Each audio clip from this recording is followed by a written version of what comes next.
Okay, that should be working now. There you go. We just had to fix the setting in the background. Okay, happy Monday, everyone. So we ended up having some nice shorts on Friday. Now we're having a trouble on Facebook. Do you see that at the top? I will add. Okay, perfect. Let André do that in the background. We had some nice shorts on the indexes on Friday for those that watched the stream. But now we are grinding higher. Stocks, so Tesla's up 2% pre-market, NVDA up 1.5%, and we got markets are moving higher here at the moment. Let's just make sure the guys in the Discord know where we are live, and we'll get it going from there. We still got 10 minutes to the open, so we still got some time. How are you doing today, André? Good, bro. Trying to figure out this kick stuff at the moment to just get this going here.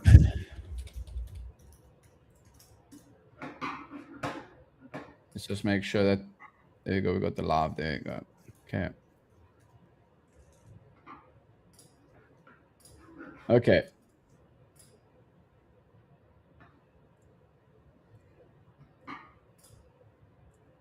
Let's just share that in the chat.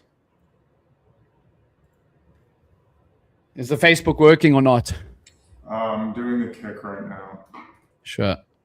Okay, there we go. Okay, so we got still 10 minutes to open, so still some time to go through a few things and discuss. Yeah, good morning, good morning. Sorry, we had to restart from the original stream, which is the settings in the background.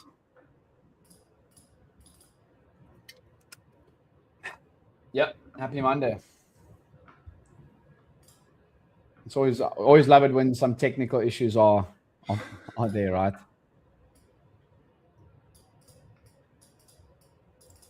Okay, kick seems to be working. Yeah, I just set it live. Okay, let's just speak about a couple of, while Andre's just getting the Facebook one working in the background, we got a couple of stats here. Just ES is still trading as an inside day. So if we go to ES over here on the edgeful data, we can actually see, if we go to the inside bars report, that, let's just go to the daily time frame. In the last 6 months, let's go year to date, actually. Year to date. Very rarely do we trade completely as an inside day, actually only 13.9% of the time. So we will be looking to see if either side will break. Right now, the bulls do look like they're in control. I mean, we're up across all the Mag 7 stocks except Meta pre-market. And then on the broader watch list, we've got SMCI up 1.5%, Robinhood up 1%, AMD's up 0.7%. So stocks are looking green at the moment. I would not be surprised to see us revisit those Friday levels where we sold off quite heavily from. That's my own opinion.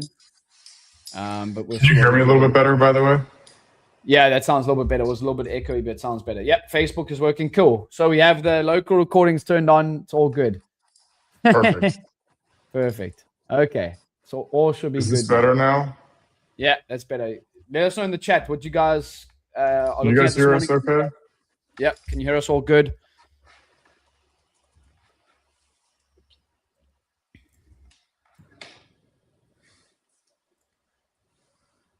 Yep. Morning, Anthony. Morning, Sloth. Kowalski. Yep. Perfect. I've let the guys know in the chat that we are live. We just had to restart the stream. Yep. Okay, cool. What your thoughts this morning, Andrew? Let's get your screen up and see what your thoughts are this morning. I know you had a little bit of a frustrating Friday with the execution in terms of not getting the move, but yeah, how are you feeling? Let me pull up my screen. Let's get up there. Yep. So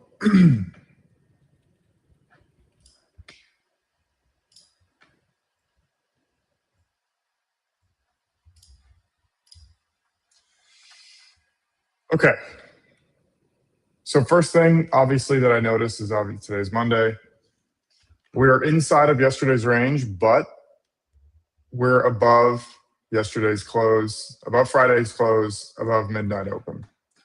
Now, when I see that, the first thing that I want to do is check stats here. So let's pull it up.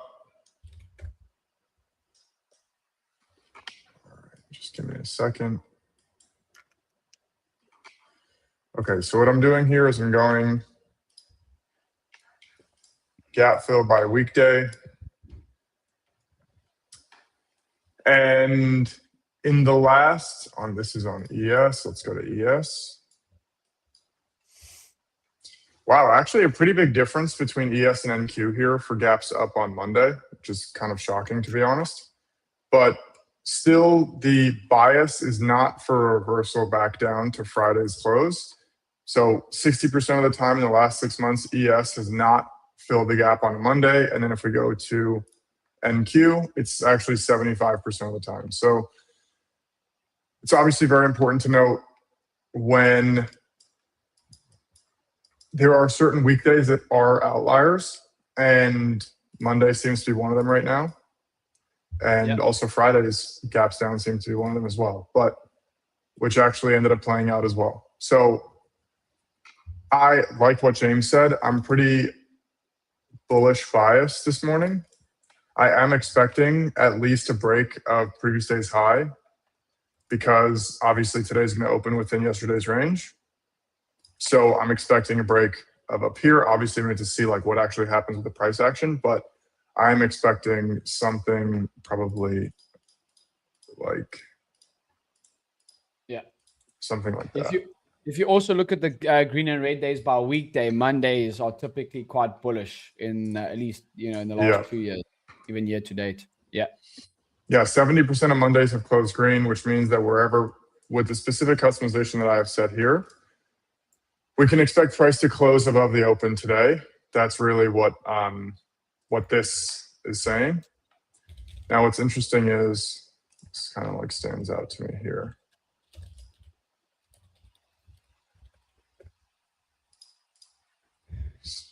This kind of stands out to me. So what I would love actually is something like this.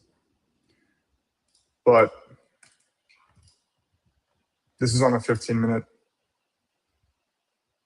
Right now, I'll go to a 5-minute and look at the same.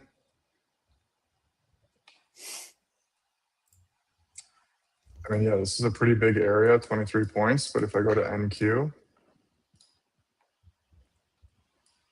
we have a similar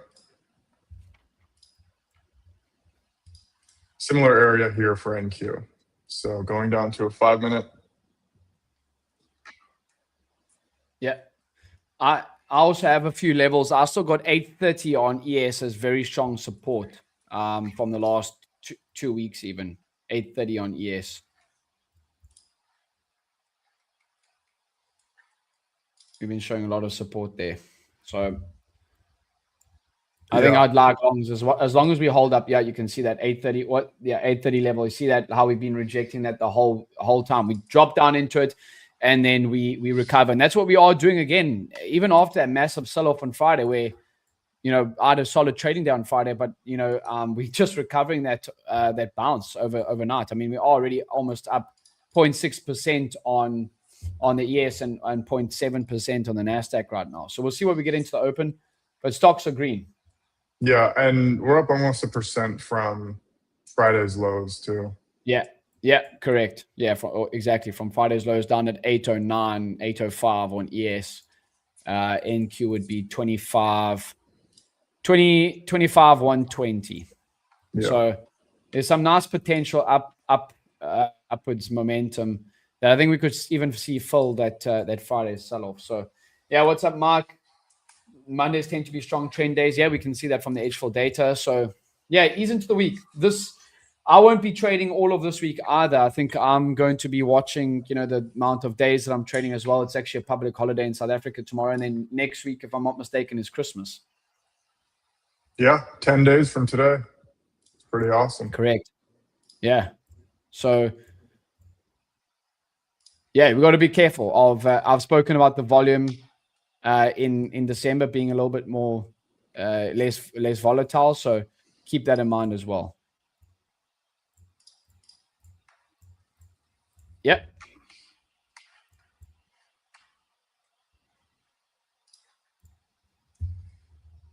How was your weekend though, André? What did you get up to?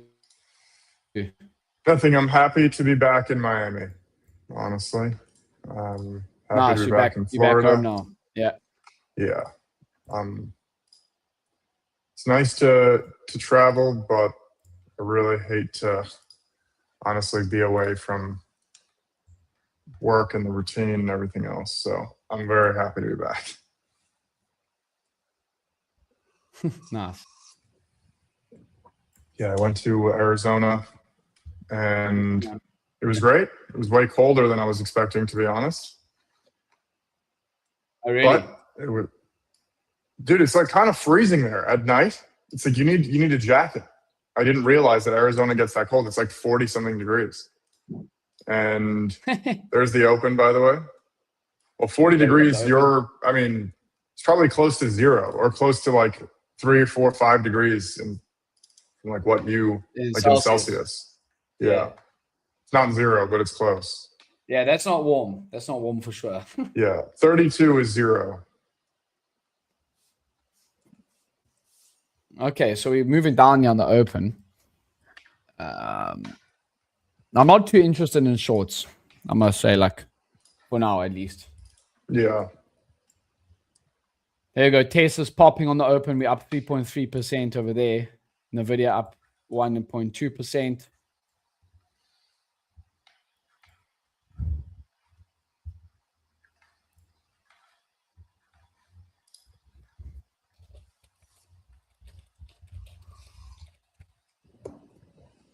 Yeah. Yeah, I'm waiting. There's no way that. Yeah, 15 degrees in the Northeast right now. Yeah, that's. I'm not too interested in that. To be Dude, honest. how's your Pats were up 21 points and then they end up losing to the Bills.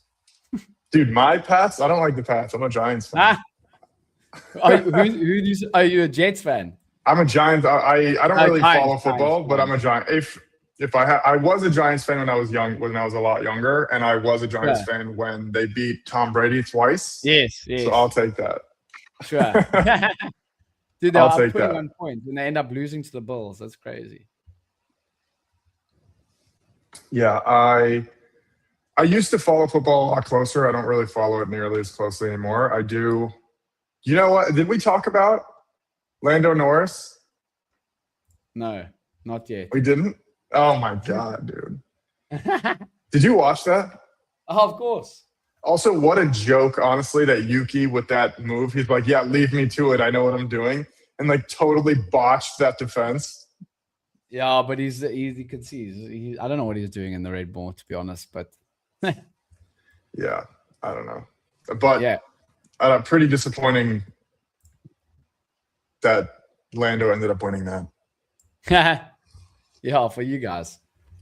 Yeah. I know you saw my comment. I love rage baiting. Yeah.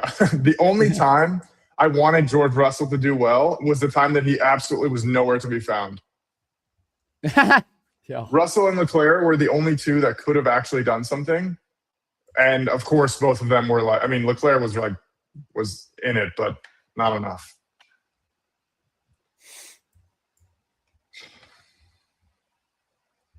Yeah, so we're moving down on the open here. I'm not happy Lando won. You see that comment? 870, yeah. Yeah. I think Mark's South African. So ES down from 870, trading now 863. Not a lot of momentum here at least for now. I think that this is going to be one of those. Remember what I was saying on Friday? Remember this, okay, we're moving lower, and then they just rip it in your face higher. This happened like a bunch of times last week. Like this. Yeah. This. That happened on, that was Thursday. All of last week. It's all of last week. They drop it down and then they just bid back up. Yeah. Yeah. The only day that it didn't happen was last Monday. Friday was a different story when it just went straight up. But every time not every time, but like a lot of the times there are just balls at the open and they just rip it for the rest of the day. So sure. I'm going to be very patient here, especially with my wonderful non-execution on Friday. Just didn't get the levels that I wanted and was like way too picky with what I was looking for, and it just like didn't work out. Sure. Yeah, we are. Missed like We are trade after overnight trade. VWAP. Yeah. So something I can bring up on screen over here at the moment is your odd overnight VWAP. So on ES, overnight VWAP is currently at 855. We're at that at the moment. Yeah, we're getting a little bit of follow through on these shorts now. Down, we're down 18 points off the open. Where do you your overnight VWAP is from Sunday Open? Yeah, from Sunday. Well, it's from Sunday Open. It would be 1 a.m. South African time. So that'll be 6 p.m. Eastern. 6 p.m. Eastern. Yeah, 6 p.m. Eastern. You use the trading view tool like this one here? Well, like the one on the sidebar? No, I use one called from TradingView called VWAP Auto Anchored. So if you type in on your indicators and then it's just VWAP, but I do use that if I want to pin it to the session, like a session VWAP or so.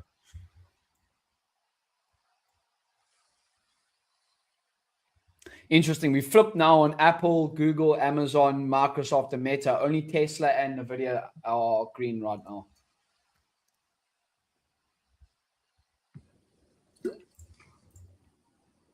So you can see that on my right-hand side of my screen over here. Only Tesla's Tesla ripping. Yeah, 4% so far. Remember that there was one day where Tesla was the only one holding the market up. Everything else was red. Yeah, and I just wanted it to fall, and it wasn't. Yeah. Yeah. It's close to all-time highs. 2% off of all-time highs. Yeah, it is. If you go to the daily chart, we can see that. Yeah. Is there any catalyst? Not that I could see. But there's no news, right? No, not that I saw, but I can have a look at here on. Let's have a look on CNBC. Oh, dude, the biggest joke of a news channel ever. I love watching their stuff from my biggest NVIDIA Tesla Viking. Yeah. Dude, you know what? I used to watch it a lot. Every single morning before I took a trade, before I would trade, I would have CNBC on, like when I was making my coffee before the market would open. And every single day they would like plant some idea in my head that the market's going to go up or down. And I would like refer back to that. I'm like, well, like there's expert. He said that like, oh, this is super bearish. And I was like, exactly. No, I'm not doing that anymore. I don't watch any. I actually only really watch it after I finish trading because I get like some fund managers on and speak about a few stocks. Oh yeah, that's fine. Yeah. Yeah. I agree with you. It's not good to watch it before market because they might have a guy come on or Jim Cramer's like, I'm super bearish, and then it plants an idea in your head. I know, bro. Yeah. I know. Yeah. I know how it goes. Yeah, I'm not too big of a fan of that, to be honest, but okay, what's going on here?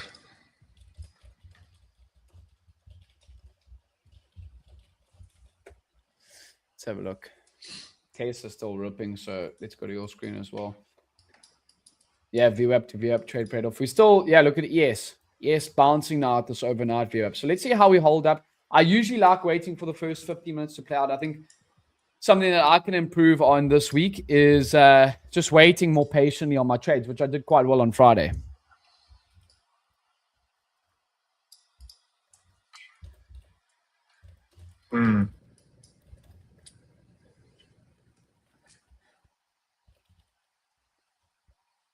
Yeah, the waiting the first 15 minutes really helps with like even setting some levels, having some structure.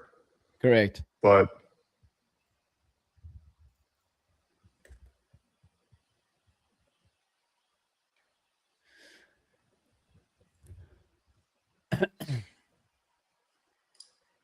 I much prefer having my white and black candles. But I assume it's a lot harder for people to see what's going on. Do you care? Do you care? I like my all black candles, dude. Yeah, so do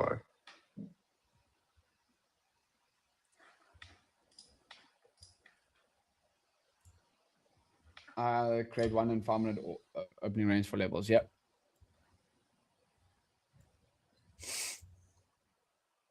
I do understand though from like a perspective of seeing the green and red, but I just prefer my all black candles, dude. I love it. Okay, so we're not holding this level here. As I said, as long as we stay above 830 on ES, I think I would still like looking to buy that dip personally. But let's see. Yeah, I'm going to be pretty shocked if this continues to rip down, honestly. Yeah. There is some pretty strong selling, right? You know what you said the other, like one of our first streams, the market feels heavy. Yeah, the market feels heavy. Yeah. Yeah, that's what it feels like right now to me.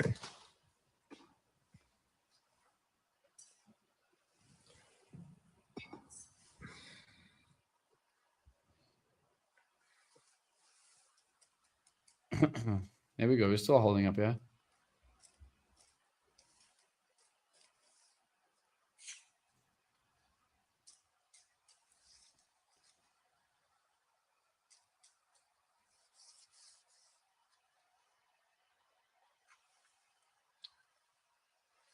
Is this the long opportunity now? Could be, but Nasdaq feels like actually a pretty decent place to short, honestly. Like a scalp short on NQ. But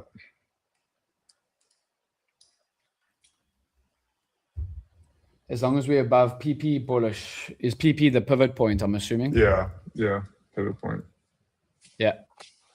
Let's have a look there. We're below the pivot point on the Nasdaq. On ES, we're sitting at the pivot point, the daily pivot. Yeah, you can get those indicators with edgeful. So if you go to the edgeful website, you look at the left-hand side over here like this. Yeah. Bottom left, trading view indicators and the Ninja Trader indicator access as well, right? So that's where I've got my, you can see there, edgeful pivot points. So on ES right now, we're sitting at that daily pivot. The Nasdaq trading below it though. So the Nasdaq daily pivot is at 25,350. We're trading below it at the moment. You also have to consider when you have an extended range, when you're using pivot points, when the previous day is very big, that's going to really expand the pivots. So you just have to be, because it's based on the high, low, and close of the previous day. That's how all the pivots got calculated. This is like universal. This is not the way that we do it. We also do it that way, obviously. But if the range is expanded, then you need to make sure that you're accounting for that. If it's a really tight range, all your pivots will condense. If it's bigger, they'll all expand. So just keep that in mind if you do use pivots every day. Yeah, bro. I think like this time of year for me, I definitely like. It's not a time to throw Hail Mary trades on. That's for sure. Yeah.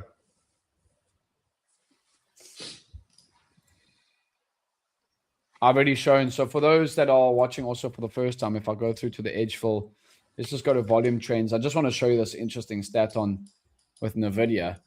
Like look in December how we just drop off. Now, yes, obviously that could be skewed because of like the market holidays and everything like that, and Christmas, New Year's and that. But still, it's something that to be noted.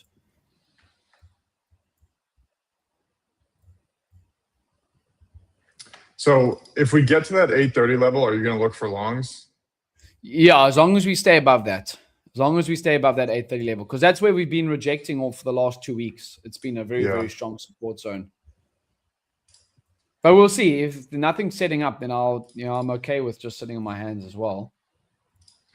Also, for anyone who's watching, we did release a very light version of edgeful AI.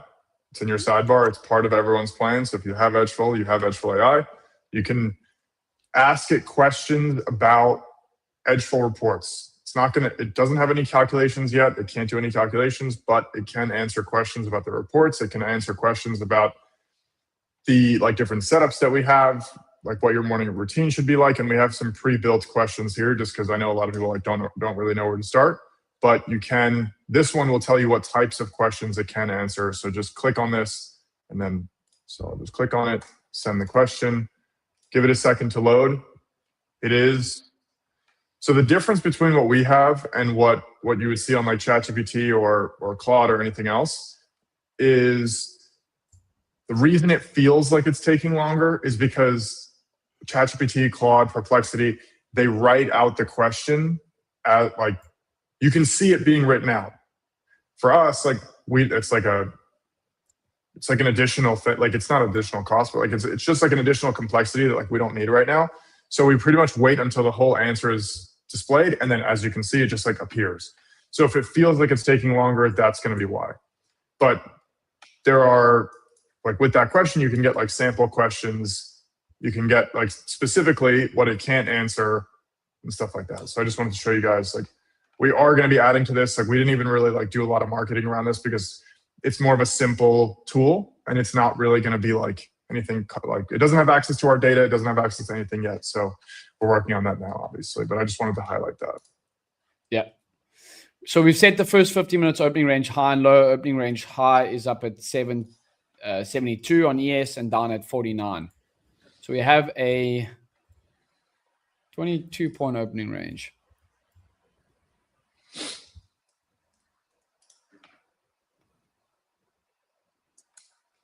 Apple's starting to fall off a little bit here. We're down 1%. Yeah, that short on that pop would have been pretty nice, honestly. Yeah, but yeah, we'll see what we do get. I like also when I'm not too sure on direction, I do like to wait until the first hour has set in for the initial balance. Yeah.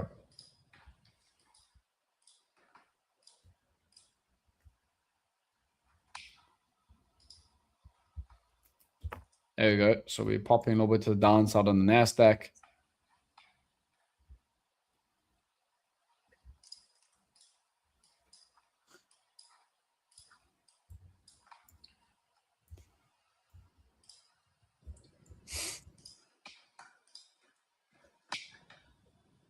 Any questions in the chat? Make sure to put them through as well. We do these live streams every single Monday and Friday, André and I, but 9 a.m. to 11 a.m. Eastern time. So also, guys, the midnight open was just hit on ES and NQ. That's what this yellow line is. So yep. We have the indicator. If you have edgeful, you also have the indicator. You can add the labels here.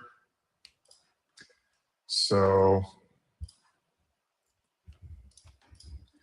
you can see gap fill, midnight open. Here's the midnight open. Here's the gap fill. I'll add those labels here. Gap fill, midnight, right over here.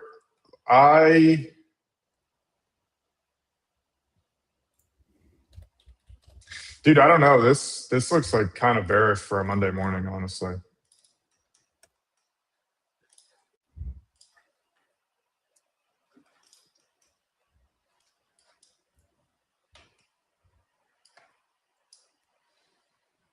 Yeah, as I said, I mean, if it's going to bounce anywhere, it should bounce in this like 40s area. Like if it slips below 40, like I would expect a little bit of a bigger move down. What 40? On 40 ES. On ES. Yeah. Yeah, I would, if it slips below this, like overnight, just like Globex consolidation, I guess this probably is Asia, I would for sure expect it to move lower. So I'll just turn on my, yeah, this like, if it breaks Asia low, I'm going to expect it to continue down.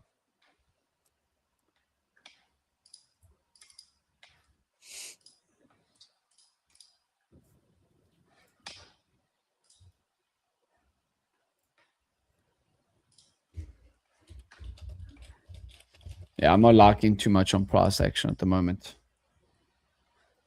We'll see what we do get though. What's happening on the one? Yeah, the one's just kind of grinding lower slowly. I think I'm going to try a short on ES around this or below, but let me see where to. I mean, yeah, it's a pretty big stop, honestly. I don't know if I should do that, but. You don't like the big stops? No, dude. I mean, like, I'm okay with a big stop, but like on NQ here, it would be like a 70-point stop. That's like just way too much. Geez. On ES, it would be a 15-point stop. Like, I just don't want to do that, you know? No, sure.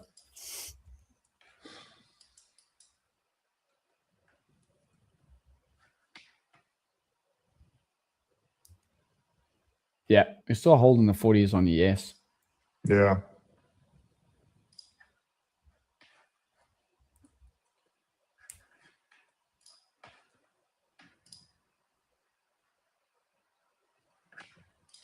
What's going on? Tesla ripping, Meta falling, NVDA pushing.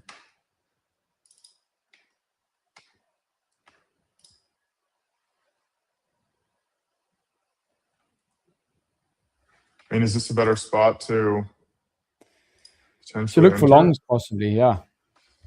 But yeah, again, I'll have to see a bounce. It's NQ. NQ looking.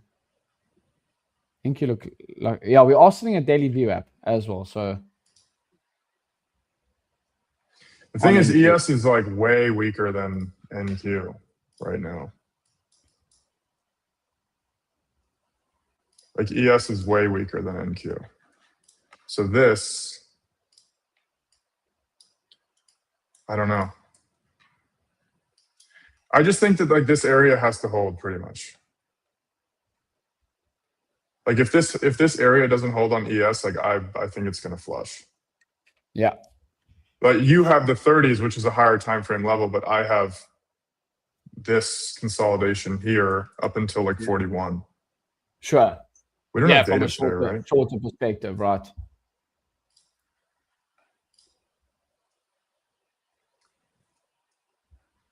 Oh, we have housing market index 10 a.m. 9 minutes. Yeah. Yeah, medium impact. I don't usually have medium impact turned on personally, just myself.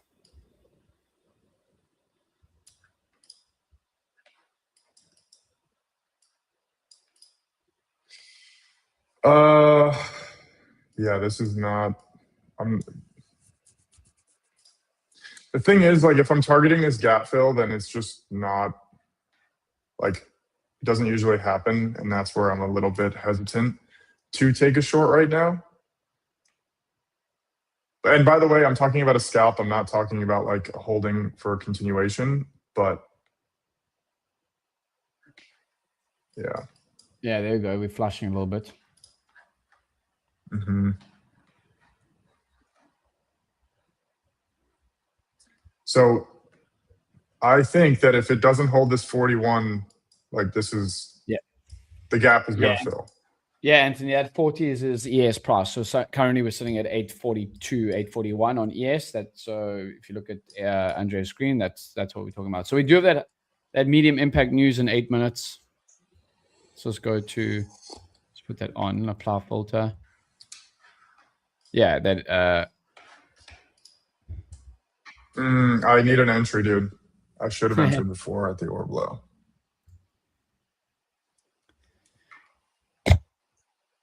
That's even light impact, yeah.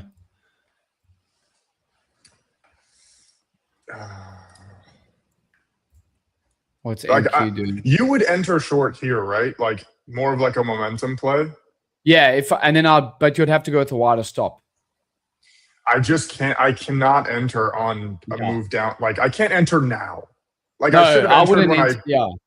Yeah. Like if this pushes back up. Yeah. Go ahead. You would be. Yeah. I wouldn't enter now because if this can bounce back up again, like I'm still long biased on the day. Yeah. So if you got short, you'd want to be in early on NQ like at 290. You know. Yeah. But we're getting a big hourly bar down at the moment, so which is not looking too great, personally. I really want to be short ES right now, and I don't want to have like. I need to be careful about being again too perfect with my entries. Sure.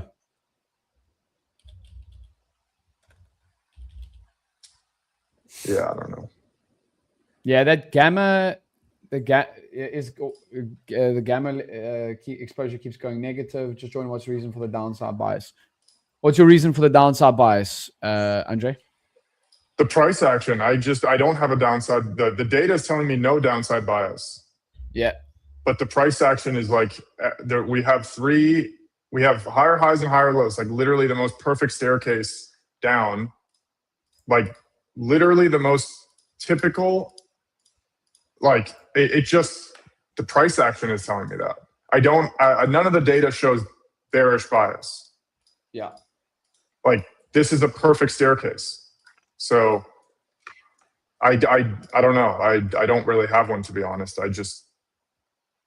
You're looking at current price action. Yeah. Yeah. Like if Tesla rolls right now, I mean, there's nothing left to hold it up. Yeah. Like there's nothing else to hold. It's only NVDA and Tesla that are green. Meta is basically even on the day.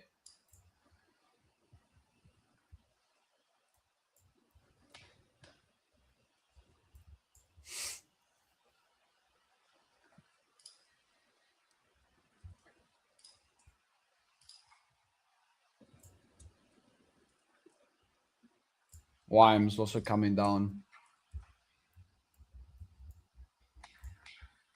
Yeah, still in those 40s though.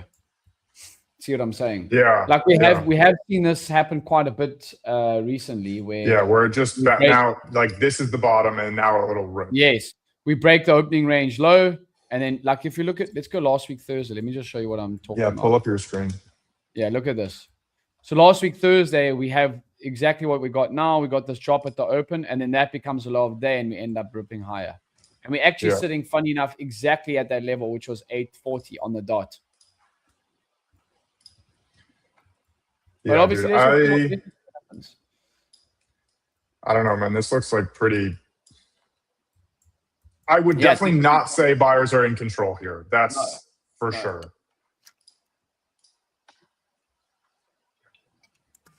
Nah, someone got those NQ shorts, so you must have shorted it at the highs then off the open.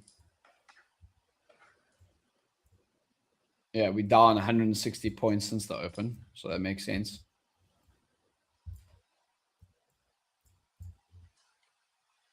Yeah, I'm still flat my side. I got a level of interest here at 840, 830 area on ES. Keep in mind we have data in 3 minutes now. Yeah, it looks like NQ is going to fill this gap, but it's 24 points away. I mean,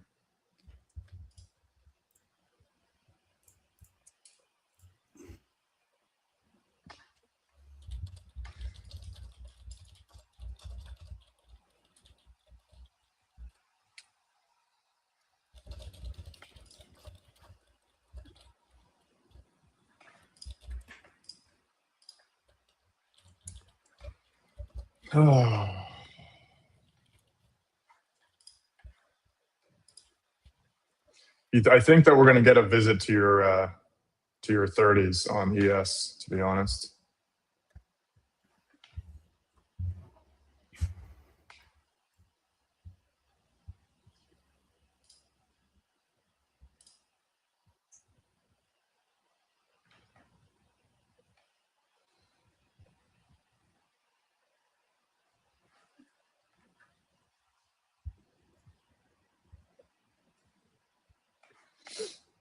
Nice. Yeah, that orb breakout on the NASDAQ. Yeah, I think my orb should have gone off. I don't know. Yeah, the algo. Yeah. Let's pull it up. Yeah, it would have entered on that 5-minute close at 260 for the short term. It would be up 20 points right now. Dude, you need to try the, you have to try the, yeah, it would have probably got me in at a better price today. Yeah, the orb algo is short right now. And it's a 63 point, let me make sure. On the 3 minute, it's a 63 point target. It's currently up 47 points. You went 3-minute close. Beautiful. I've been talking about this. 3-minute close right over here. Use the 3-minute because that extra 2 minutes makes a pretty big difference. So also, Team Crips bobsleigh. Something else that I found was a really clean orb on ES that I'm going to make a video on. And it's actually not a 15-minute orb. So I will make a video on that, but ES orb, but it's not a 15-minute opening range. And then I'll make a video on it and then I'll send it to you guys. I'll send it to like everyone in the Algos Discord. But yeah, another super clean, another very, very clean orb strategy that I'm going to be adding. Also, for anyone who has the algos, do you guys want like a list of, and there is definitely hold on. Yeah, there's that profit target on the orb here. Yeah. So that orb, 64 point short. Yeah, I'm definitely not long bias anymore. I would be pretty shocked. I should have, could have, would have, right? But I should have got short at that ES. And there's my orb alert. But should have gotten short on ES here. Pretty disappointing, to be honest, but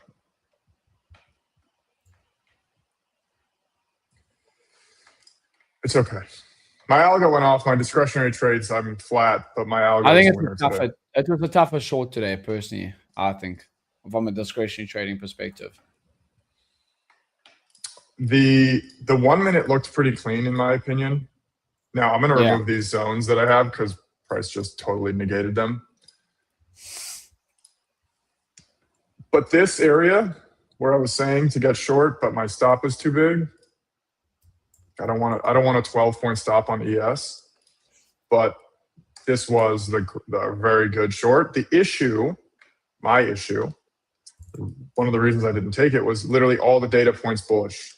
But this is like perfect staircase. Like high. I literally like cannot describe a better staircase. Like this is literally the most perfect staircase. Like this is textbook right here.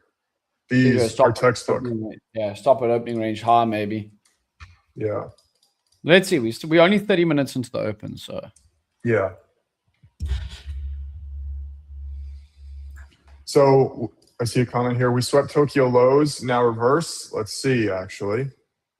Let's go to edgeful, market session breakout.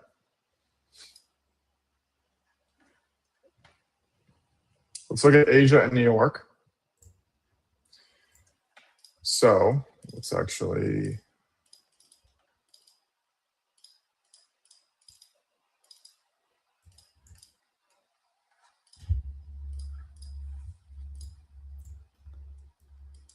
Okay, so today is more of a little bit of an outlier because it did open above Asia's high and it both broke Asia low. What's up, Dr. Bush? So here, London and New York, actually, doesn't look like it's going to be a double break today. We have Asia and London. So today with the market sessions, not really going to be too much of an aid, honestly. We did get the gap fill on ES and NQ, which is, again, super rare on Mondays. Mondays typically close green. So I don't know. This is definitely, there's definitely something to be said of like sellers are absolutely in control right now. Yeah. I don't know, James, I would say that you agree, but I don't want to speak for you. Yeah, I mean, on ES, the opening range was at 49. We're trading, I mean, simple. So if you guys know that how I like to trade with the opening range and VWAPs. Right now, An ideal entry for me would be like a rejection, and then we get that rollover again, which we got on YM on Friday and NQ and ES. For me right now, I could have, if I was aggressive, maybe taking a trade here at the low and then maybe having a stop at the opening range high. That could have been, but yeah, I agree. We are below daily VWAP, we're below New York session open VWAP, and we are now cutting through that 30 level that I had. So I agree. I just can't find an entry at the moment, and that's okay. So yeah, I could have especially maybe when you're paid trying to be something more like that. patient. Could have maybe paid something like that, but it's a Monday. I got the whole day to find a trade. So Yeah. Did anyone take this trade that I was looking at, that I had mentioned? If anyone took it, let us know. This was a great day 2, another winner. There you go. Semperfi. I'm assuming you're talking about the algos, but yes. Be patient with it, by the way. You're off to a good start, but it doesn't mean you're going to have a winner every day. I just want to make that super clear. I'm obviously very happy that you have 2 winners in a row, but just be patient. You are going to take losers. I just want to, again, set the right expectation for you. But yeah, day 2 with the algos, I'm very, very happy that you have 2 winners in a row. But I just want to, again, set the right expectation on what it's going to be like. So we are getting a nice bounce here. And let's check. So check the, do you guys like, by the way, when I pull up this grid, I have these major weighted stocks in here. I mean, I use it all the time. I always switch back and forth between my grid view, which is this one. This one is my individual stock, and then this is the side-by-side ES and NQ. We didn't even realize the data came out. Yeah, I have it as low impact news though on Forex. So I guess we're not going to see any big wicks or anything like that. Yeah. We are revisiting though that level that we did bounce off of from Friday, where we had that little bit of a rejection. So yeah, let's go like this. Let's just show my screen. What I'm talking about, what I'm meaning is this level right on Friday. You can see we had the flush down, and then we bounced off of it, and we are sitting at that zone again. So that's what I'm looking at. Again, we got the whole day to find a trade. You don't need to be in something from the get-go. So. Yeah. And so the gap filled, which is kind of crazy to be honest, but we go to edgeful. By the way, guys, we're releasing the new What's in Play soon, which I'm so excited about. So, James, can you just pull up your screen while I pull this up? Go like that. Just pull it back up because I added it. There you go. Just getting these pages organized. Just give me 1 second. There's the algo trade PM session. So there's different whatever algos. session. Trade whatever session you want. You can. Yeah, you can. Yeah, Eddie. Sorry, I know it's been a really long time since the What's in Play. I am. There's no excuse there.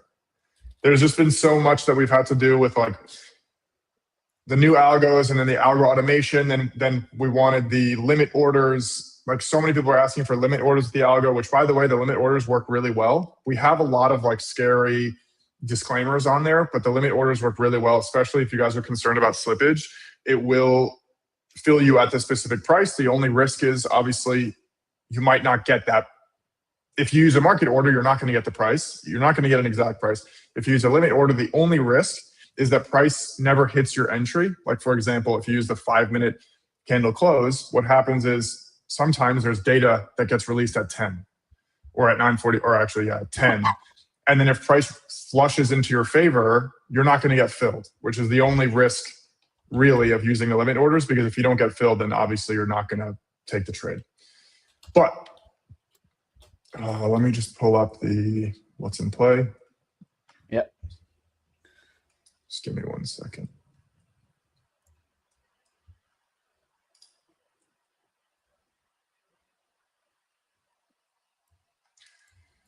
Okay.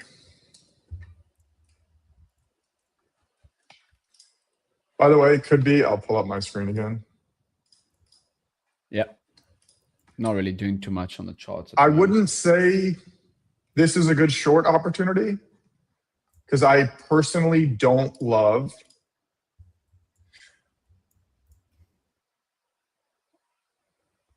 I mean, it's looking like a pretty solid short opportunity right now. But what I don't like, I personally think that when you have this continuous sell-off, what's missing for me for this to be a long is a confirmation on volume that's like significantly higher than the other bars. Yeah. When I've seen, and this is totally subjective, I don't have any data on this. Obviously, it's extremely hard to like quantify this, but if I see a giant red bar with a doji and then a giant green bar with like significantly elevated volume, that's a very scary thing for me if I'm short. Now that didn't happen here because this is just grinding lower. And for me, actually, if I'm short, of course I want it to go to my profit target immediately, but I prefer grinding lower because it means that there's kind of like more acceptance at these areas. That's the way that I see it. James, I'm curious what you think, but for me, I'm okay with grinding lower because what it seems like all these giant green bars are just getting sold back off, sold back off, sold back off. Like this green bar on NQ, which is roughly 60 points on a 1 minute, which is crazy, is like almost retraced entirely. Now, that's what, if I'm short, that's what I really want to see. So if you guys are holding micros with a really wide stop, you can continue. You can tighten your risk now that you're up probably a decent amount, but this is a very great short so far day, and it's setting up to be a really nice short, like a nice bearish day as long as price can kind of like fall. Now, critical area, which James was talking about for this 30 area, this is very critical. So I'll pull this up quickly on ES, and I'll go to a 4 hour. This was the area that he was talking about. So, I mean, in my opinion, if price flushes this, like we're headed down, right? This area has been multiple touches, like 1, 2, 3, 4, 5. Now we're back here. If it flushes down again in this 30 area, I mean, like, in my opinion, like we got room down. But let me pull up but by the way, just keep your eye on this volume here. If this flips to be a really big green candle, that would be a little bit scary, and it didn't. But okay, let's talk about the what's in play for a second. Sure. So the what's in play, you're gonna be able to select stocks and futures. You're gonna be able to select all the different tickers that you want to be included, and then all the reports that you want to be included. Granted, we don't have all the reports in the what's in play right now or the screener. We can add them slowly over time. If you want us to add certain reports after we release this, just reach out to our support. Obviously, we will reach out down here, right over here, and we'll obviously consider adding them in. Doesn't mean we're going to, and there's no guarantee on the speed at which we add them. But very similar to the current what's in play, we're gonna have the New York session. It's all gonna be using live data.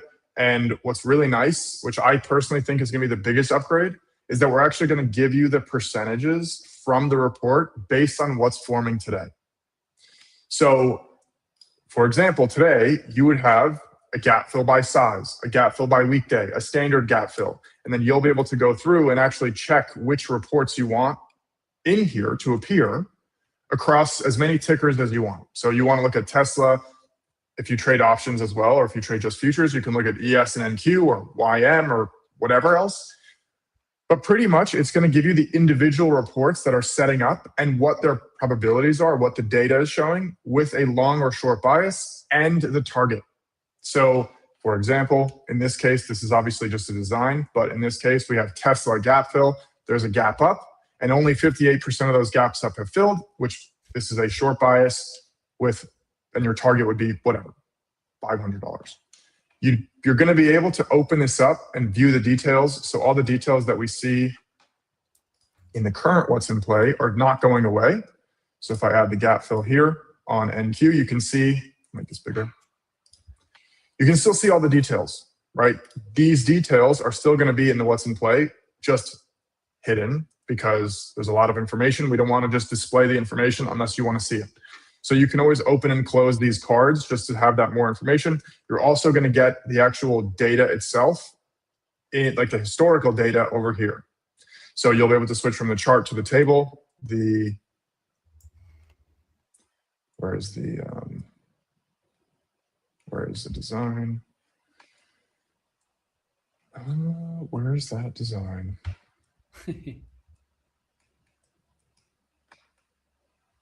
Okay.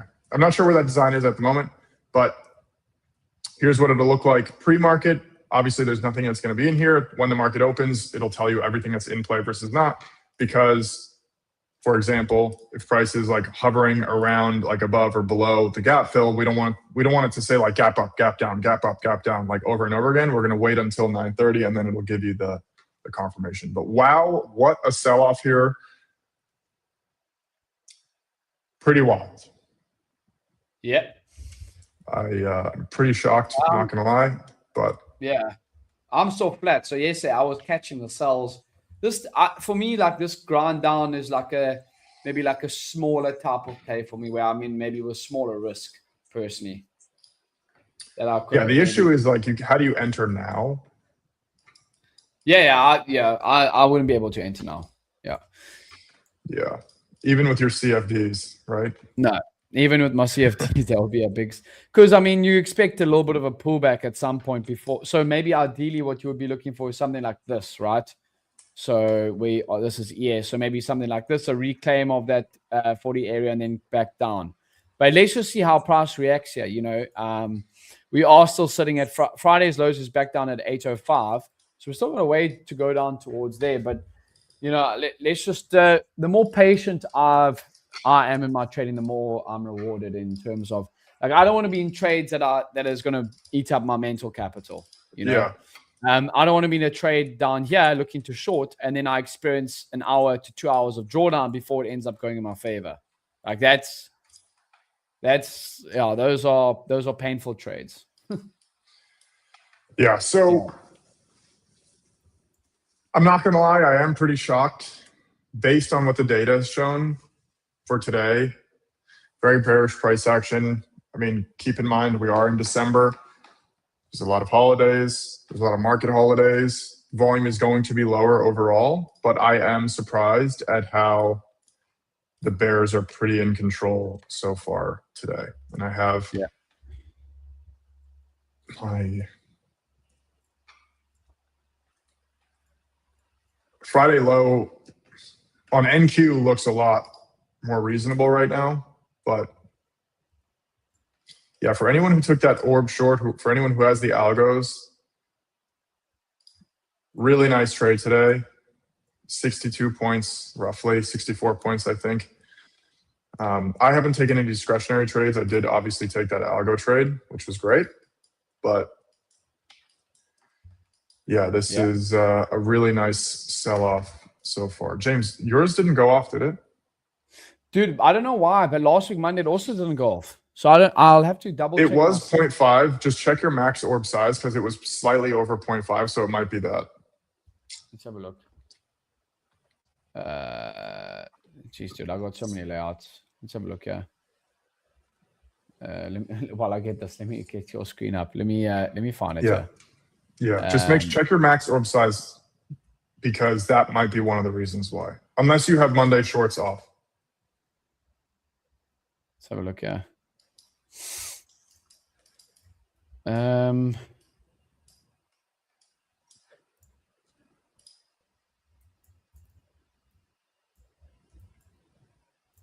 Settings. On Monday I don't have the orb breakdown. That's why. You should check the 3-minute. Yeah. Seriously. Yeah. I don't have the breakdown. That makes sense. I thought I must have changed it because I was trading the breakdown. But let me do some testing maybe tonight or tomorrow morning when I got a chance. I'm traveling on Wednesday, so maybe I can do it on Wednesday. That's the thing I like about the algos. So you're always refining and everything like that, right? Yeah, dude. Wow, dude, what is going on?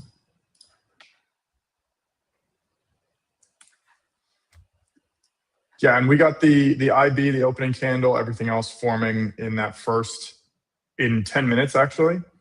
But yeah, dude, the algos, what I think a lot of people don't really understand about algos or trading in general is they expect the market conditions to maintain for much longer than what's actually realistic. Yeah.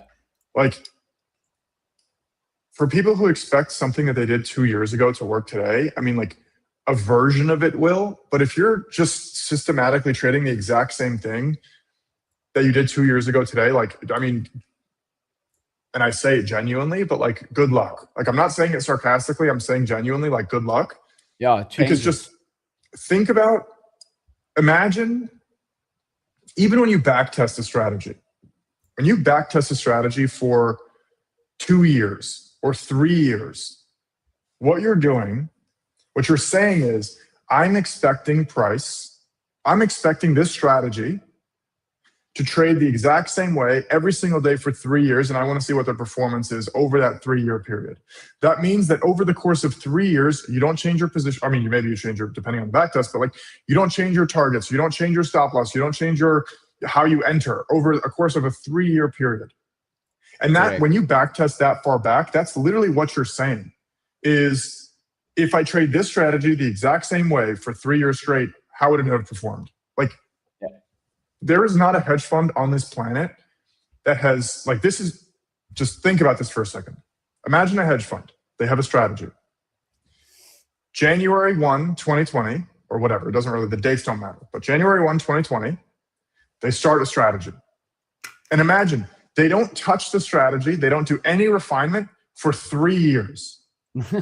Impossible. That's literally like the most insane thing ever. Like, that doesn't happen. That does not exist.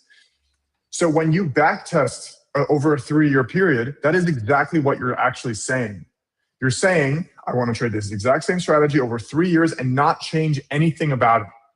That is totally unrealistic in the sense of trading. Yeah. So last week, if we just go to my algos from last week, I had 3 from 4 last week. So Friday took the shorts. You can see I had a TP. Thursday took the short side of TP. I lost on Wednesday, took a short, I took a loss. And then Tuesday had the longs. And then Monday would have been a winner if I had the orb short on. So I need to look at the 3-minute maybe. Yeah, you do, dude. But yeah, the EA is still respecting the zone right now. Nasdaq is back at Nasdaq reached previous day's lows, which is pretty crazy. We're down off the open, just one that way traffic, 270 points to the downside. So, like, if you caught the shorts, great. I think we are definitely looking like we are rolling over here. Tesla and NVDA up, but everything else down. On the broader watch list, we did flip as well. Robinhood down, SMCI, we got Rivian and Pfizer up. But right now I'm just sitting on my hands. We've got the initial balance going to open will be closed in the next 8 minutes. So that's where you can come over to your edgeful data, look at your screener, and then that will set up quite nicely. 12, you got the 12 tickers on, and then let's go like all, and then we got the daily bias, so that will set up quite nicely. But you can see for now it is showing predominantly sells. Shorts are in favor, which makes sense. Yeah. We got a question here in the chat, Andre. How often do you suggest we adjust the strategy? For example, our algo settings. What's the best method? Great question. So what I do personally is I do it at the end of every month. So January 1, it doesn't mean I'm going to change anything, but I'm just going to go and check how has it changed, right? So what I'll do is I'll do the trailing 6 months. So let's just say it's June or whatever. It's July 1st. I'm going from January 1 to June 30th. Then August 1st, I'm going from February 1 to July 30th. And then I just keep shifting it. Now, it doesn't mean that I'm going to change anything. Like, it doesn't, not every month something is going to move enough to change what's actually going on. But I do recommend doing it every month. So first of all, you're building a good habit, but also secondly, you're understanding, for example, the shorts on Mondays are probably like, I'm assuming on the 5 minute, I haven't checked the 5 minute in a while now, but I'm assuming are probably green. So you want to look to add that back in, right?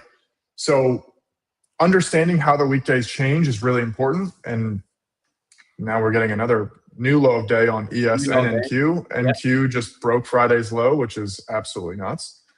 I was not expecting that at all. But yeah, I would say every month, because you also need to consider we do all the analysis by weekday. So in every week, there's only in every month, there's only 4 weeks, which means that there's only 4 Mondays or whatever. It's not always exactly 4, but like call it 4 Mondays. And in that case, like you need enough information to make a change. So yeah, I would say every month is the way to do it. Also,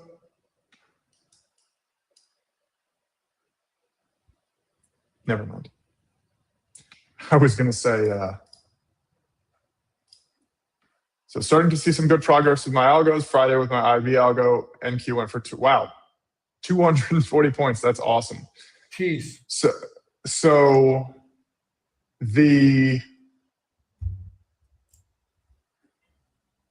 as it relates to the orb, not the IB, but the orb, I'm going to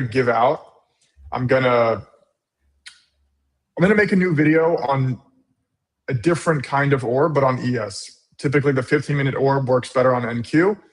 I'm going to make a new video on ES, and I specifically shortened that time period to be like much more recent, because I know that sometimes like people want, okay, how's the last 90 days performance? That's what I also considered in this. But yeah, look at this sell-off, dude. This is crazy. Yeah. Yeah. I mean, the problem is that now you can't really, it's very hard to get short. Because even here on this bounce here, I was like, oh, maybe a good short, but also like maybe a good long. Down here, on this bounce, on like slightly elevated volume, a really fast 40-point bar, or what was it? A roughly 45-point bar, and then now it just completely reversed. But like at this point, it's really, really, really hard to get short now. Because what you don't want to expect, this anymore, right? Like you don't want it to expect it to just continue down. And what could very well happen after a very clean short is just this, which you don't really want to be part of. Yeah. The indexes, you don't want to be buying or selling low on the indexes. You want to be selling high. Yeah, I agree with that. Yeah, it's still in the hands for now. I think if you caught the shorts, well done, but definitely tougher trading conditions. Like just tough for me to look for a short there. I think just on entry.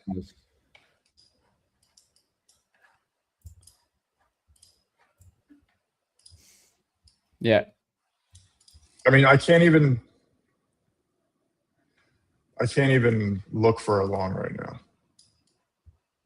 No. We got the RB setting at 3 minutes too, so.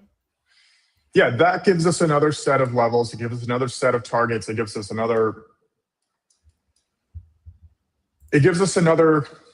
trade setup, right? So the ultimate reversal is done now, so I'm gonna actually hide that. Actually, it wasn't the ultimate reversal technically today, but I will hide my orb. There's my IB. Do that. Right, so the IB is gonna set in 2 minutes.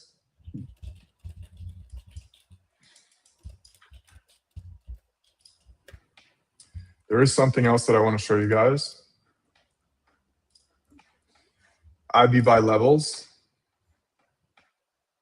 If we look at short days only, breakdown days in IB by levels, if we go to NQ,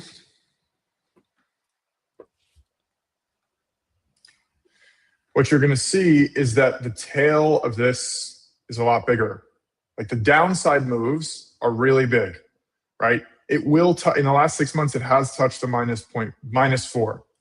Now, if we go to the breakout days,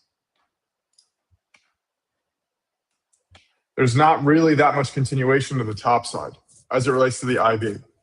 So on the days that pretty much what this is saying is, and if we consider all days, so this is double break, this is everything, what you can see is that the moves down end up being more violent to the downside, and the moves up tend not to be. So you can expect more continuation on a larger sell-off day. Now, today was 375 points, so I'm not expecting to go 375 points to the downside again, but just to set the expectation, because the data is showing that on the moves down, it does continue further than on the moves up. Yeah, it's like that elevator down, staircase up. Exactly. You know? Yeah. Yeah, look at those. I mean, look at every single 15-minute bar since the open's been bearish. 1, 2, 3, 4. Yeah. An hour. So that is pretty crazy. Yeah. Now we go to the screener. Yeah.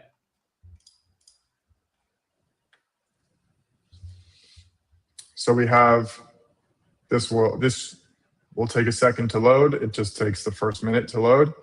But IB buy rejection is bearish almost across the board. Previous day's range is pretty mixed right now. And we just need to wait here for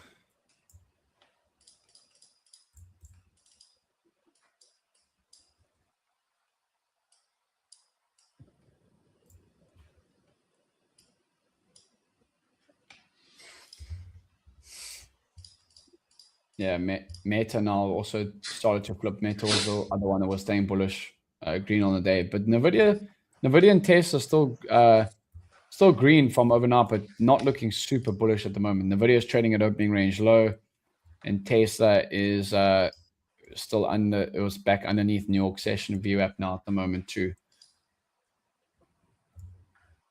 ES kind of touched that previous day's low zone. We have a look there as well, André.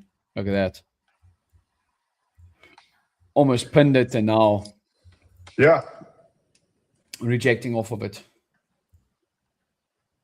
The thing is, like, you got to be careful now. Yeah. Because you should expect a bounce. But if you want to get short, you have to be careful with if it's the like entry. You don't want to be shorting into momentum that if this starts to flip. Let's see YM as well. YM also reached its previous day's low. So now, remember at the start of the stream, I mentioned about that outside day. So if you go to that reports over here and we go to the inside bars day on ES, only 13% of the time do we trade as an inside day. We still actually technically haven't taken it out on ES. YM we have, NQ we have as well. See that previous day's low zone. So ES still trading inside of it, but barely. We were literally a point away. Yeah. Also, keep in mind the volume on ES now is significantly higher on this bounce, right? This means something to me. Now, it does not mean that this is like the bottom is in, because again, everything does point to a break of the IB low. You definitely want to expect one side to break.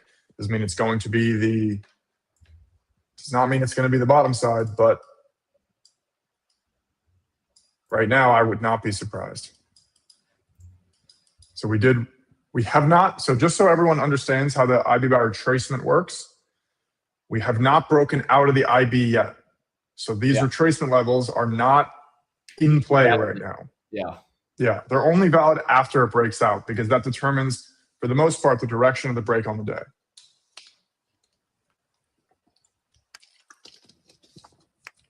I will be right back. I'll run to the bathroom. Yeah, let's get my screen up there. So I'm still watching, as I said, I'm still watching that this bounce of the previous day's lows. We'll see how we react to. I mean, if we do want to move higher, I'd ideally like a break of that New York session VWAP before I do look for, for any play to the high side. We are shifting a little bit. Yeah, YM is actually bouncing pretty hard at the moment. We came back down to the previous day's lows. Now we are bouncing 90, 100 points up. And Tesla's holding up here. So, but yeah, let's just see. Let's just see. I think also, if you've caught the shorts, I think you've taken a great trade. Nasdaq starting to bounce a little bit as well. So we can see that, or 4 50-minute bearish bars in a row. You could expect a little bit of a pullback, but let's just wait. Let's wait and see. Anyone in any trades right now at the moment?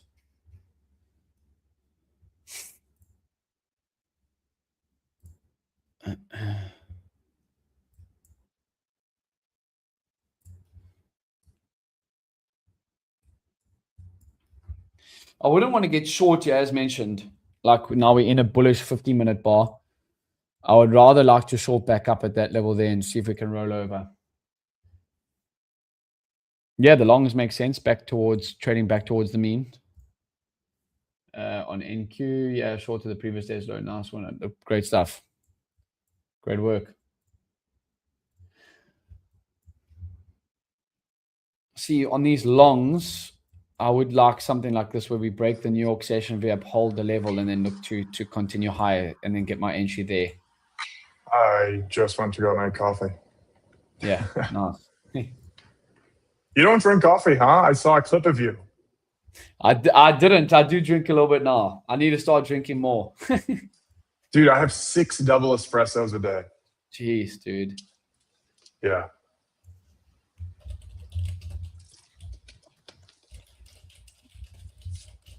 It's I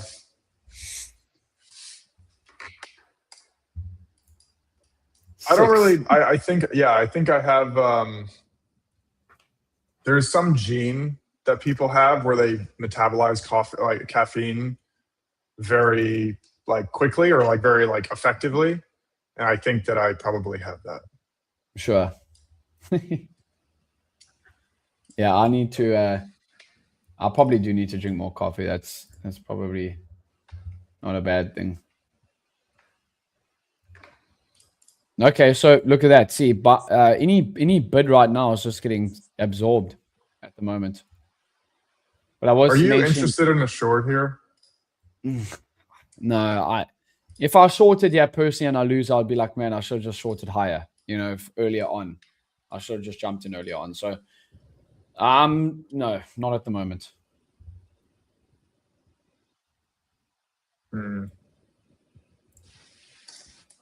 We're gonna get. I mean, we should get a break of the IB.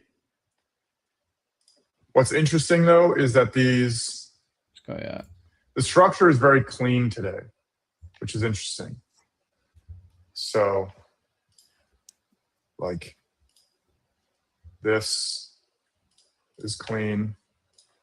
This is clean.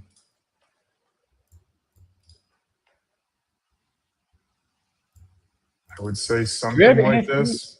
Do we have NFP tomorrow? That's a weird day to have NFP, bro. Tomorrow? Yeah. That is so weird.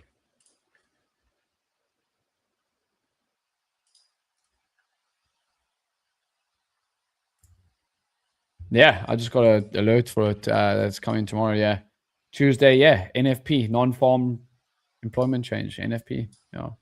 Well, isn't it super delayed? Yeah, I think it's because of the government shutdowns. Yeah. So they're catching it all up. That is a weird one.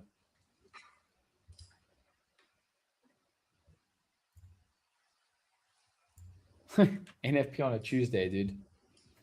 Yeah, that's wild.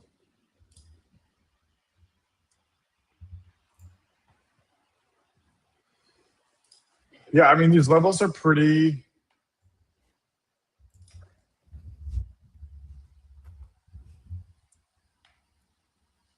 I don't know. These zones that I have are not terrible, to be honest.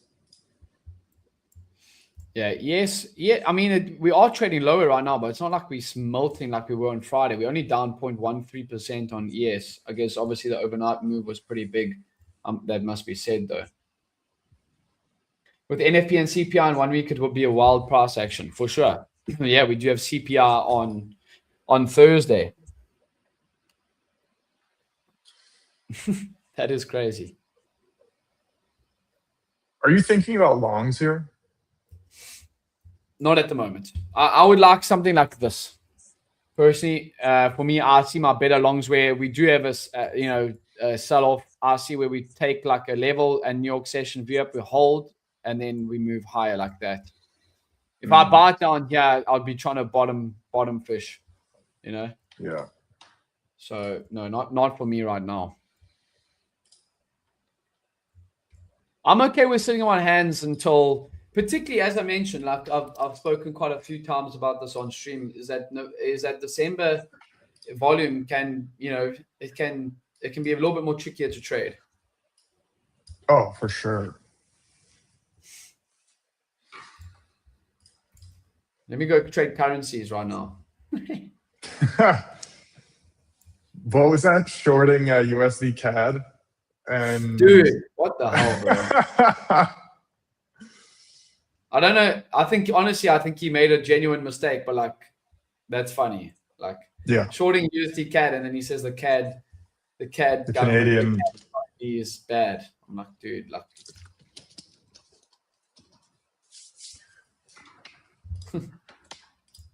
was pretty funny.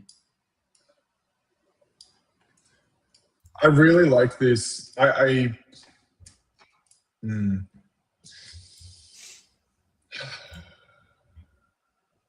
would really like this short, but I just feel like this move down is too much. What's gold doing? Just out of interest sake. Bitcoin's down. Bitcoin's down in the 80s again. Wow, where did we sell off from? Jeez, yeah, Bitcoin just sold off now in since the open as well, down 3% from 90K, 89K down into the 80s again, 86K at the moment. We're not looking. Do you like Bitcoin? For long-term buy and hold, yes, but yeah. I don't day trade it really. I've probably taken like 10 trades on it as a on my day trading account in my life. Yeah. Yeah, I was just looking at it here on the daily time frame. This doesn't look particularly bullish. We are trading underneath the 50 EMA, underneath the 21, and then we've kind of been making lower highs. Look at this, consolidate, and then now break out again. So yeah, we don't look too great there, I must say.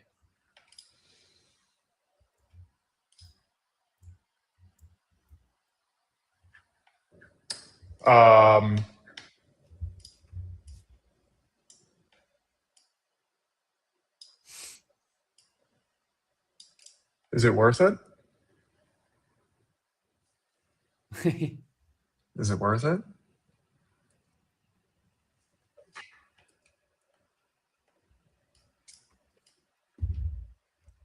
What do you think? No. No? YM's bouncing off previous days' lows. Yes, as well. You see, like right now, like I think the shorts paid, and now, we're not flat. As I said, like we're not flashing lower like we did on Friday. Yeah.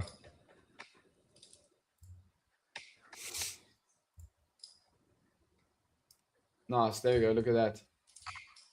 Made $3,600 trading the NQ gap for. So, great stuff. That's sick.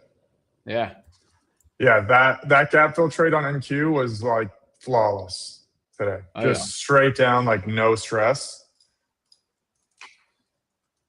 Did you ever trade just gap fills like yourself personally? Dude, that's like the entire reason that this company, this edgeful exists, is because of the gap fill.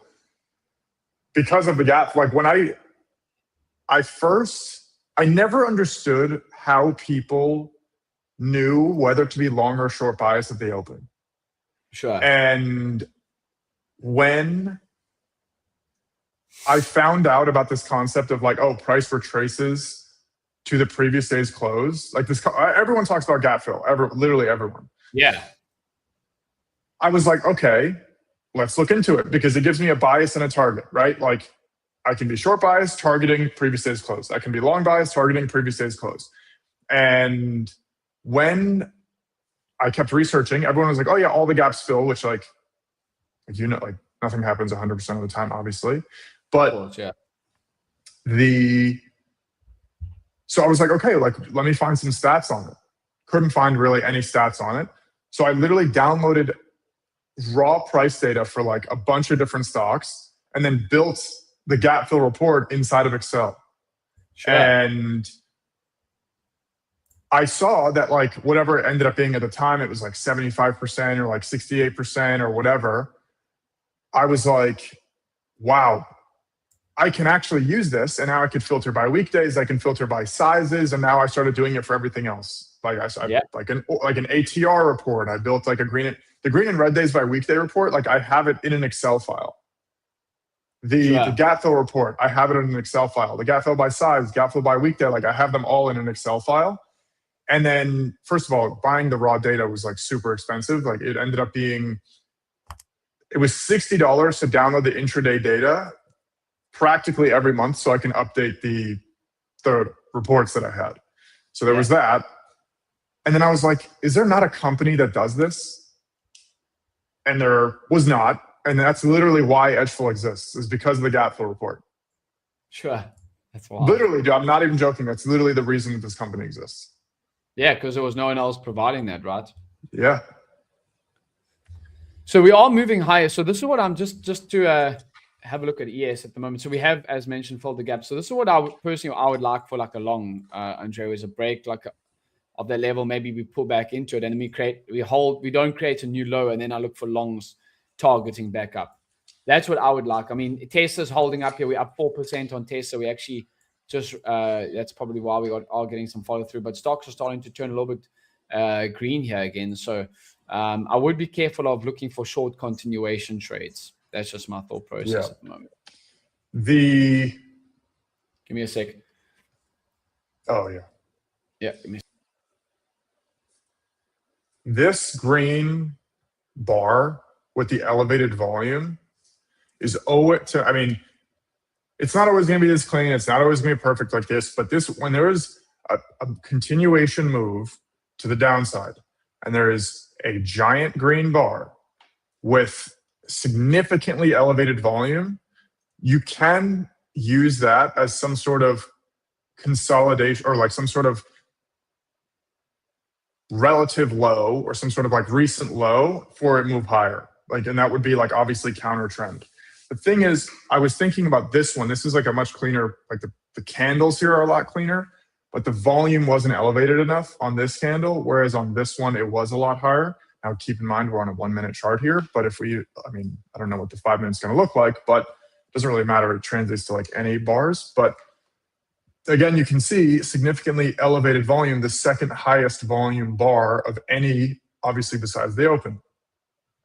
So this bar right here can be used as okay, price might start to reverse now. Buyers might be stepping in because there's elevated volume. There's a giant bar here. Like I mentioned before, sell off like a doji or like a hammer candle and then a continuation higher. Now, usually I don't like to see a red candle following. Like I would like to see this green bar followed by something like this. That would give me a lot more confidence in a move higher. But yeah, that's what I was explaining before on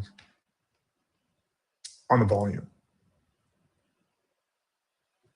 So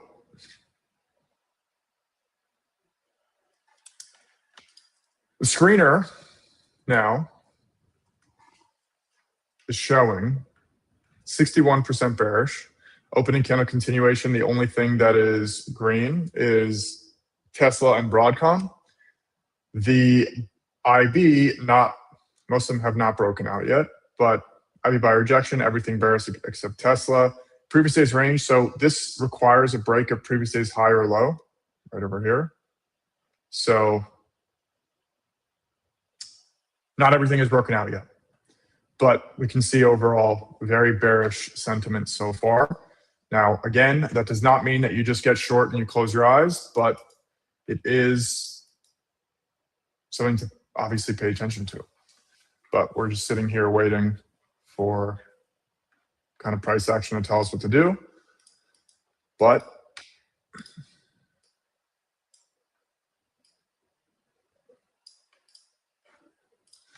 the thing is,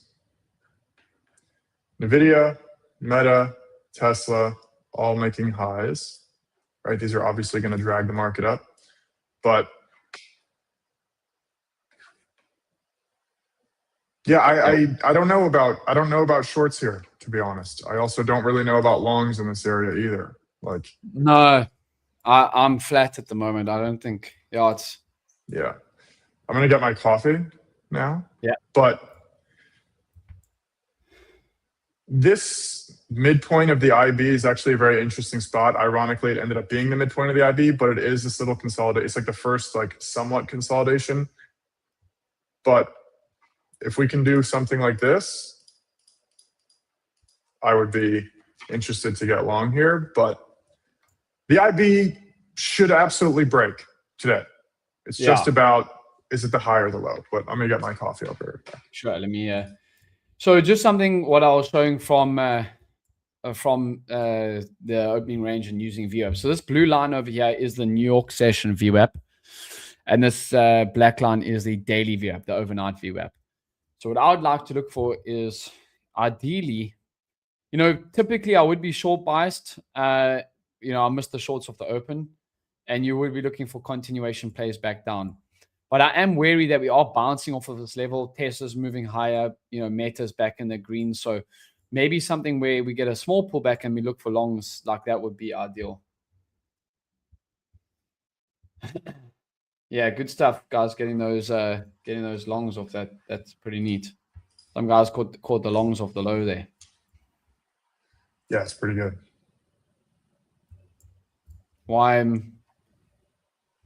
So we are bouncing, but we're not like bouncing with conviction at the moment. So let's take it in stride.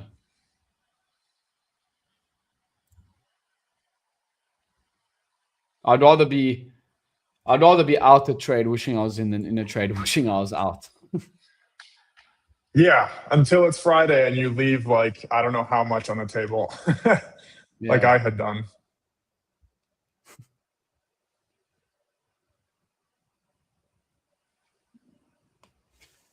Reverse 80% of the daily ATR on NQ.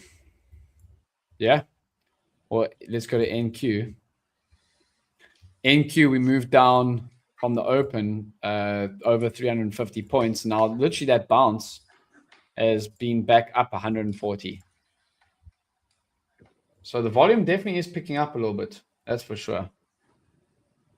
And go to the broader watch. I just want to go have a look at just the Bitcoin. Yeah, Bitcoin still trading. Yeah, Bitcoin down 1% today.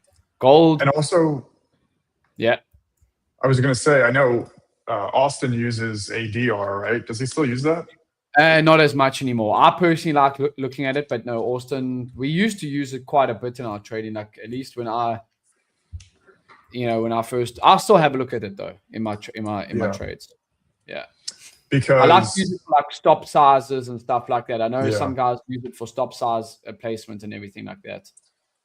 Yeah, NQ exceeded the ADR. You can see it in the what's in play. It exceeded the ADR. Yeah. It's now 115% ADR. So keep in mind this is the New York ADR, but ADR is 326, and then the range today was 376. But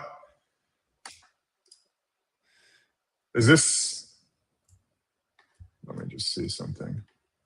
I don't know if I just want to take a trade, but I don't know, man. I think that these shorts are like solid.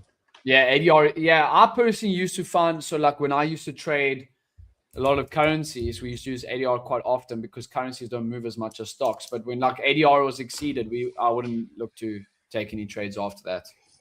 Because I mean, it's kind of like maxed out for the day then, right? Yeah, exactly. Move, yeah. We actually have a report for that, just so you guys know. That is actually something I used to use very often in my trading, like the report every single day. No, or ADR. it's just ADR. But if you have it, where's the report, by the way? I'll pull it up right now. I haven't actually looked at that one. So 5-day ADR. God, I really wish I took this short, but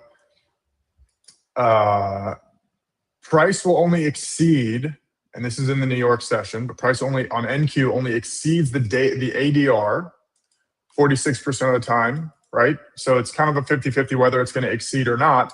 But if you go to the range to ADR by weekday, you can see which weekdays.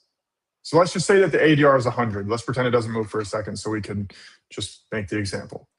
On a Monday, you can typically expect the high and the low of the day to be 84 points out of a 100-point ADR. On Tuesday, you can expect it to go right up to the what's it called? Like the ADR. And you can see that Wednesday and Friday and Thursday all exceed. Now, keep in mind, this is the average. So on FOMC days, when it like triples the ADR, that's going to skew this higher.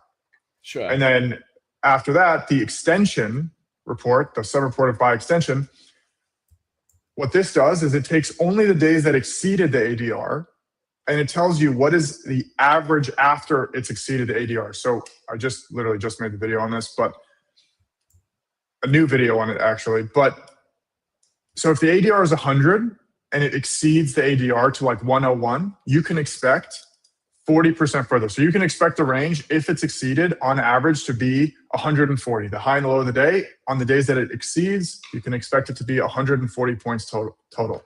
Now keep in mind, this is the single highest it's ever exceeded. So it's gone like 350% of the ADR. So that would be like 450 point range when the ADR is 100. This is going to skew this number higher. So you want to expect this to be lower actually, but just something to keep in mind. Yeah. If anyone has questions on that, let me know. But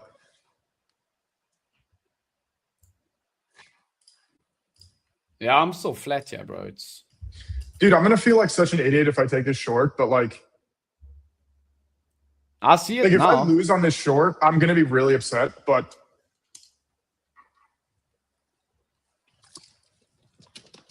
I am green on the day, which I'm obviously very happy about. Thanks to the algos, but yeah, I do want to take this short.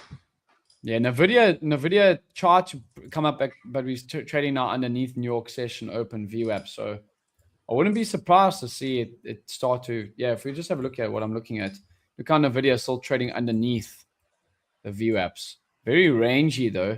That was obviously sell off. Now we could definitely go back to the lows on NVIDIA. I mean, I would be looking for shorts on NVIDIA. I'm not going to look to trade it right now on that price action. I don't like it. But if we go to NQ, yeah, I'm just wary of this level that if we can hold and then we end up bouncing. So, but I do see the shorts for sure.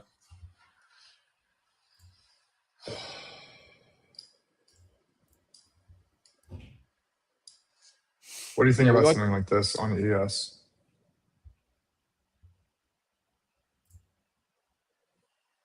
Yeah, when I'm not too sure of the direction I want to trade, I definitely am better off just not trading.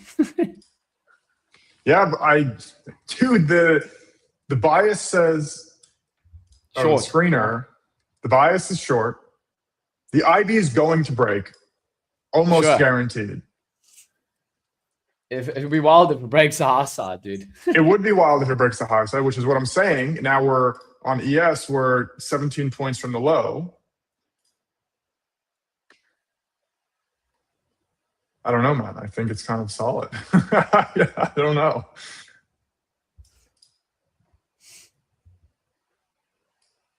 I would like to get another little pop to this 30 area and a rejection, but I don't know if we'll get that. Took the algos plunges there. Discord group for those that have subscribed, or is it just the main chat? There is a Discord group. You should be able to. The instructions should be once you purchase the algos, you should be able to see the instructions to get the to get it. Yeah. Yeah, it's in the onboarding, but on the left sidebar, you can click Discord access once you're in the algos section. So here on the algos Discord access, this is how you're going to get it. So just so you know, it is a private Discord. It's not the public Discord that we have. Yeah. Yeah, but that algo is, and I don't like to risk profits. I don't like when people are like, oh, well, I'm up 5,000. I'm gonna risk 3,000 of it because I'm up anyway. Like I think that's a bad mentality, because if you're down, then you would never do that. Obviously, I mean, it's just not the best habit to build. But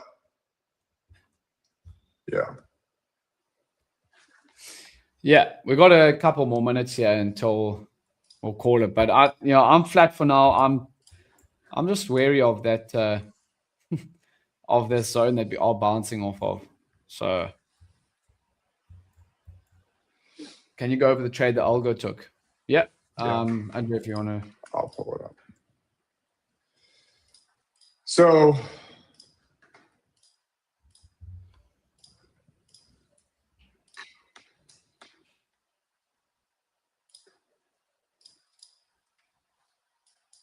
this was the trade that it took here. It was a 64 point winner here, a break of the orb low, going short for that continuation of the downside. If you want to learn how the algo actually works, you can go on your edgeful dashboard here on the left side and click on here. It's not going to tell you the specifics. If you don't have the algo plan, it's not going to tell you the specifics of each individual algo, but it will kind of like, there is an explainer video at the top, but we have this get started page. It has the orb, which is the one that is the most consistent without question. We have a setting expectations video, because yes, the algos are amazing, but you don't win every trade. And some people think that you are going to win every trade, but we need to make sure that we make it clear that it's not realistic. This shows you how the TradingView backtester works. It's only on TradingView, not on NinjaTrader, not anywhere else. And then here is a full breakdown of the actual orb algo, exactly how it works, exactly how all the settings work. And at the end of this video, I also cover some of the settings that you can use. And then here, optimizing your algos as well. And then, by the way, you can automate your algos using Edgeful. You just connect your broker to TradingView, to Edgeful, and then we connect to TradingView, everything else. Yeah. You don't have to use Edgeful algos. If you have custom algos that you have built or you've purchased somewhere else, you can automate them through Edgeful. So it doesn't have to be Edgeful algos only. You can automate anything else. I just want to make that clear. So, yeah. Dude, you're still not interested in these shorts? Not right now. I do see it though.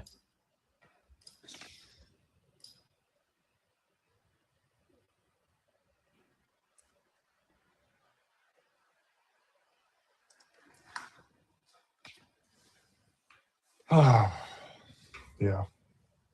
I mean, I don't need to take another trade, but.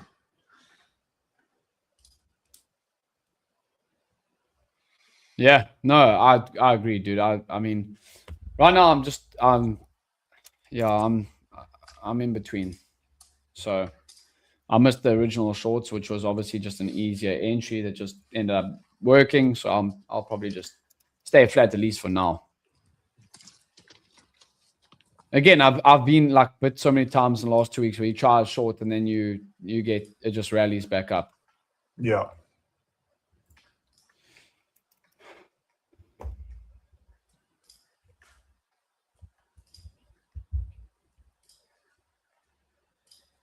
See,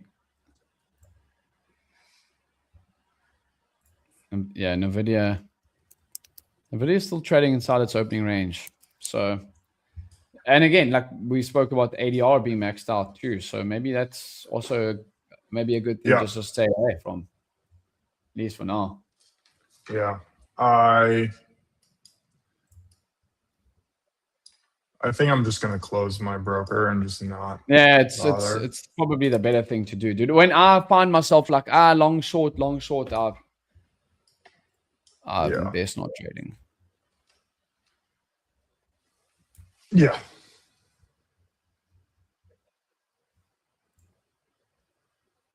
To watch it flush right now.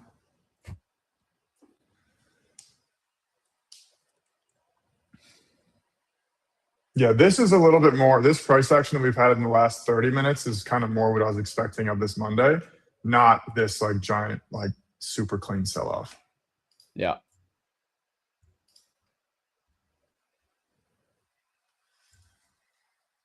But yeah, I guess we can close it up here. I mean, when something that also helps me just keep out of, like, I missed the original move, which is obviously upsetting, but it is what it is.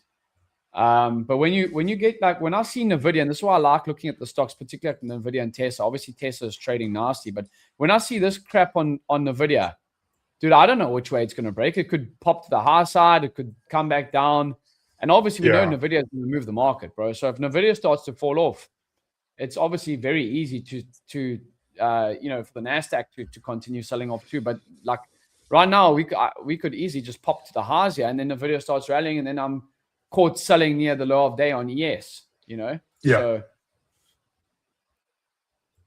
I mean, I could easily see this short scalp back down to the lows off that VWAP. I could have gotten in something like this where exactly. the VWAP, have a nice tight stop of like 9 points, and I'm looking for like literally like maybe 10 points, 15 points back to lows. Could see that, but for me, I'm also like at the point now near the end of the year, I don't want to waste mental capital. Of course, yeah. And right here we see, thanks for mentioning about auto trade for other custom scripts. So just to be clear on what this means, if you have a trading view strategy that you've paid someone to build, or that you've built, or that you've purchased from another company or whatever else, you can automate it if you connect your broker to Edgeful and you just send a webhook to Edgeful. It doesn't matter if you did it, if someone else did it. We don't really care, honestly, what you automate. We're trying to help you guys like be successful as traders. So there's no like Edgeful only algos. Like you can automate any algo. You just have to go through the exact same process. It's all on the explainers are on the automation page. But if you have any questions, reach out to our support and we'll help you do it. But yeah, you can automate any trading view strategy you have. It does not have to be an Edgeful algo. We don't care.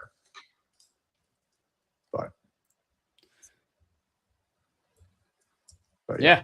So we'll be live on Friday as always. So 9 a.m. Eastern time.